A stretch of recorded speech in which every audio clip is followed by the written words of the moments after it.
Welcome, listener. If you've ever been the reliable one, the provider, the fixer who never quits, yet lately you feel the weight of your own expectations grinding deep inside, then go ahead and subscribe now so you can return whenever the noise grows loud. Because tonight's story isn't about winning the next race. It's about discovering what happens when you finally, mercifully stop running. Settle back, allow the muscles behind your eyes to soften, and let the next 15 minutes belong entirely to you. When the gears locked up, a hypnotic story for men on breaking the cycle of overachievement and learning to slow without shame. His name was Logan. On paper, he was perfect. Department lead by 31, triathlete in his spare time, mortgage paid down faster than anyone in the office. Colleagues praised his clockwork consistency. Friends envied its discipline. But behind every handshake, every checkbox ticked down before dawn, there was an invisible machine. A lattice of gears spinning beneath his ribs, forever turning, forever hungry for the next achievement's click. Logan didn't notice the hum at first. Like traffic outside a city apartment, it blended into the background of his personality. Success required grind. Grind required motion. Motion required more motion, so the story went.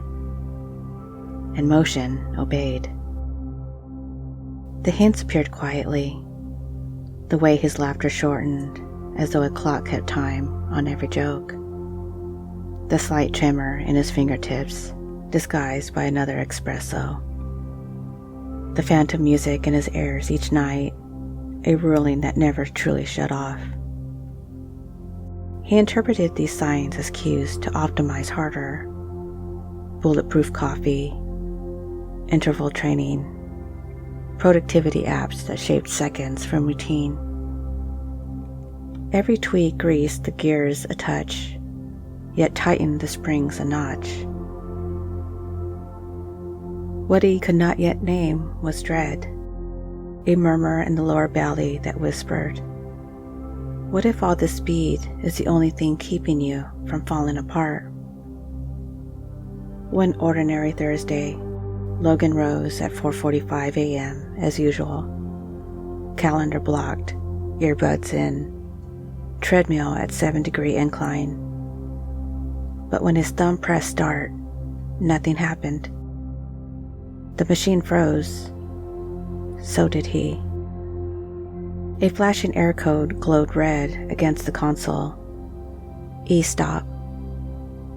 With a startled frustration, he jabbed the power switch.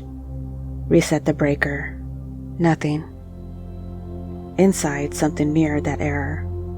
A sudden halt of psychic momentum. A silence shaped like panic. He backed away from the dead treadmill and noticed his breath had turned shallow, ragged. His vision tunneled. The room felt both too small and too vast, as if the walls dragged outward into a yawning white void. For the first time in adult memory, Logan sat down on the gym floor and didn't spring back up. Minutes stretched, elastic and surreal. At first came agitation, fingers drumming, eyes scanning for a fix, any fix. Then came heat, a flush rising from neck to scalp, sweat beading despite the cool dawn air. Finally, an unexpected wave of emptiness rolled over him. No blaring alarm, no heroic comeback, just the strange hush of surrender. With that hush arrived an image. A younger Logan, perhaps 10 years old, assembling a model engine at the edge of the kitchen table. His father hovered, pride laced with edge. Keep it spinning, champ. Engines that stall don't win races. Tiny Logan's chest puffed. His small hands worked faster, even when they ached. And there it was. Root system exposed. A lifelong equation that read, stillness equals failure. Back in the present, Logan placed both palms flat on the rubberized floor. The cool texture grounded him. He inhaled slowly, counting 4 beats. Held it. 2 beats. Exhaled. 6 beats. With each cycle, he imagined oil draining from those frantic gears, cooling their fevered grind. The whirl in his head softened to a gentle tick. Then, nothing at all. Eyes closed, he noticed the faint citrus of cleaning spray, the distant hum of the refrigerator upstairs, the thump of his own heart, not racing, merely present. A tear slipped uninvited down his cheek. Not sorrow, not weakness. A release like a stream venting so the engine wouldn't explode. He whispered to the empty room, "It's okay to stop." And some deeper part answered, "It always was." The days that followed weren't awkward. Logan informed his team he'd be logging off by 6 p.m., a first. He skipped a weekend race he'd been training for 6 months. Instead, he wandered a farmer's market, tasted honey on a wooden stick, letting strangers set the tempo of his footsteps. The old gear screamed at first, goat sensations of guilt revving hard. But each time they did, Logan remembered the e-stop light and chose a gentler gear. A midday walk without headphones. A meal eaten slowly enough to taste oregano between the garlic and basil. A conversation with his mother that wasn't squeezed between calendar alerts. At night, he laid on the living room rug, palms open, listening to the creaks of the house settling. Proof that everything alive is allowed to settle. Weeks passed. Productivity didn't plummet, it refined. Task once propped up by adrenaline now filtered through a simple question. Will this matter when I'm still? Colleagues noticed he spoke more softly, yet more decisively. Friends saw laughter return, this time full-bodied, unmeasured. Logan began to revise the old equation. Stillness equals refill. Refill equals sustainable power. Sustainable power equals true strength. On a calm Sunday sunrise, he returned to the home gym. Rather than power up the treadmill, he unrolled the yoga mat. The gears within stirred, curious, not panicked. He bowed, touched the mat, and breathed. Movement flowed with his breath instead of against it. Each pose a respectful negotiation with gravity. The machine inside wasn't gone. It had simply learned, as any fine engine must, that regular idle isn't a flaw, but a feature. Sometime later, Logan found himself mentoring a younger employee, another rising star with eyes flickering constantly to the next metric. He shared the e-stop story, ending with the quiet truth. Your value isn't the sum of your completed task. It's the depth of presence you bring when the tasks are done. The younger man blinked, absorbing. A seed planted, a new gear, perhaps, choosing when to spin and when to rest. Logan walked home that evening unhurried, feeling autumn's first cool current swirl through the city streets. Above him, a traffic light changed from red to green to yellow in its own cycle, patient, necessary. He smiled, stepping in time with the amber glow, knowing yellow exists, so we remember to slow. Hypnotic induction, letting the gears rest. You don't need to earn this moment. You don't have to justify being here. This time belongs to you, simply because you exist. So go ahead now and find a position that feels supported, where you can feel the surface beneath you, holding you up without asking anything in return. Because for the next few minutes, there's nothing to prove, nowhere to go, nothing you have to fix.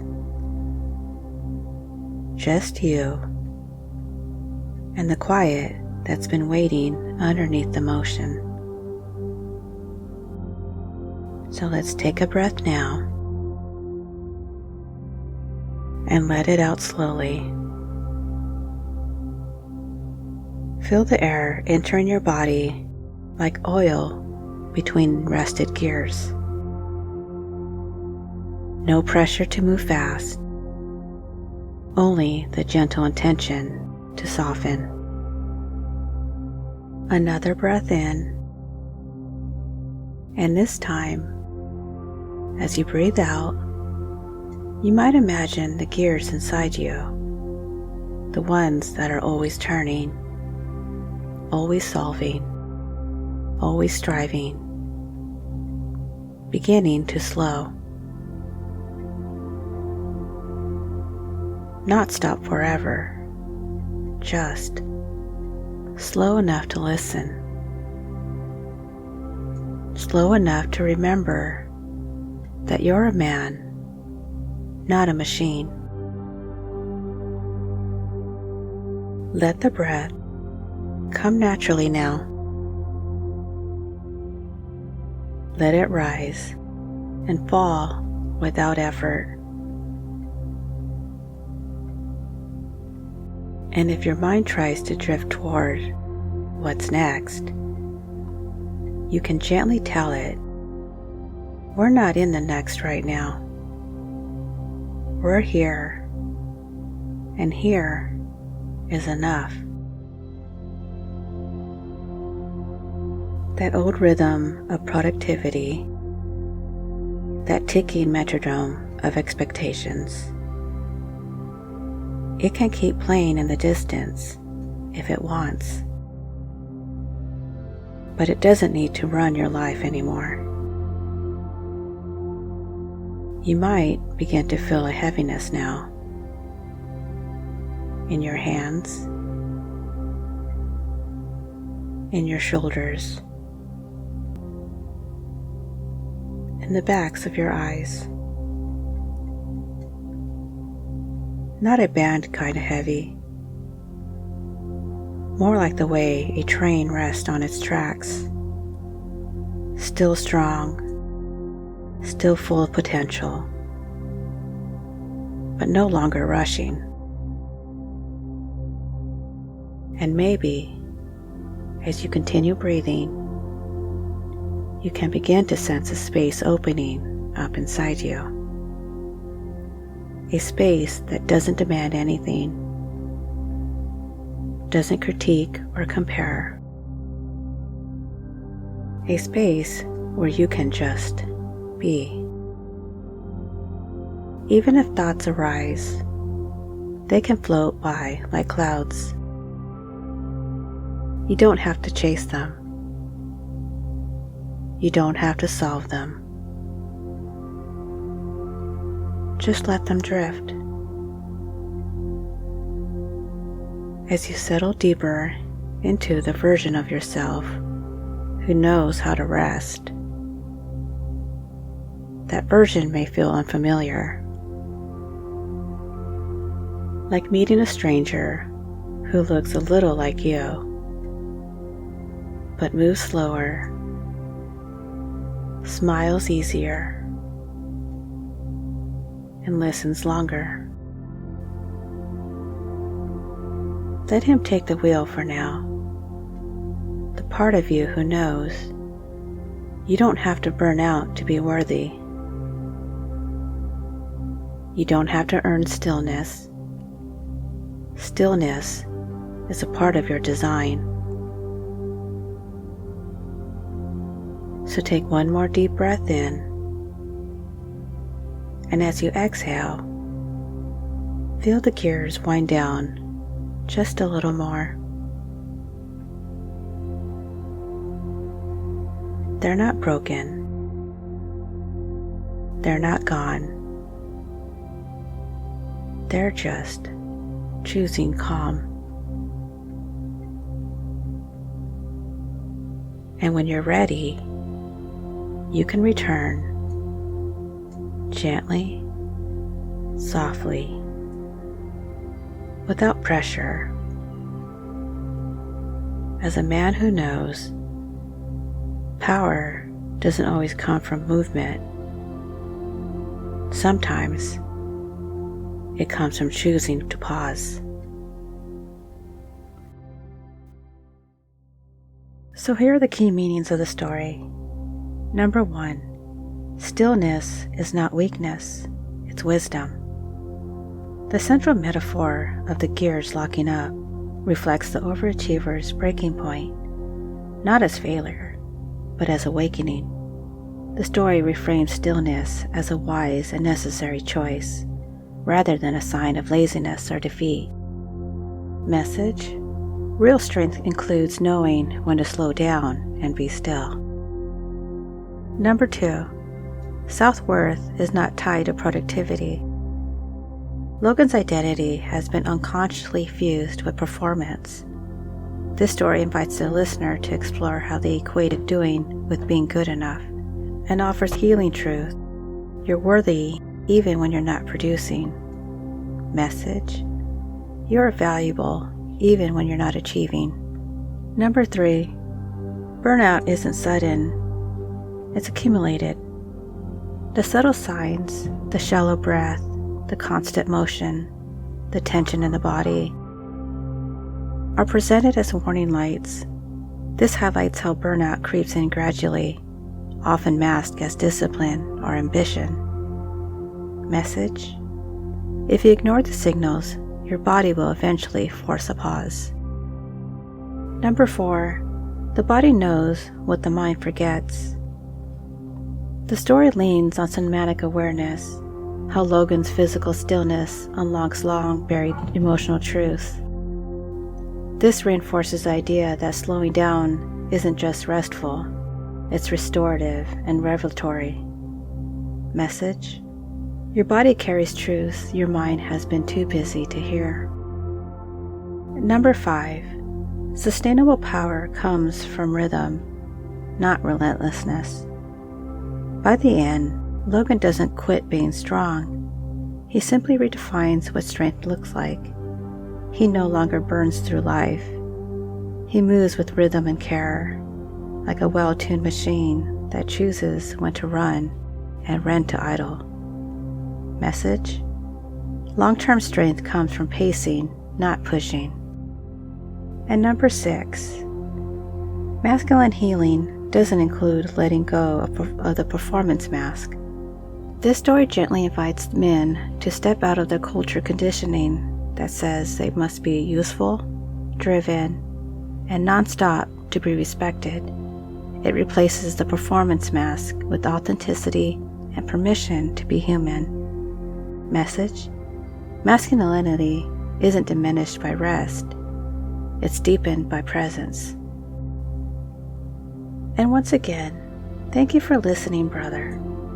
If you felt your own gears grinding while Logan's story unfolded, if a part of you longed to pause without apology, then subscribe to this channel now and make this space your engine room of renewal. And remember, if you like a custom hypnotic story tuned precisely to your journey, email me at rhondashypnoticstories@gmail.com, and that's a Rhonda without an H. You are more than your momentum. You deserve the quiet gift of vital, and within that quiet, you'll find the power that never burns out. Until next time, be well.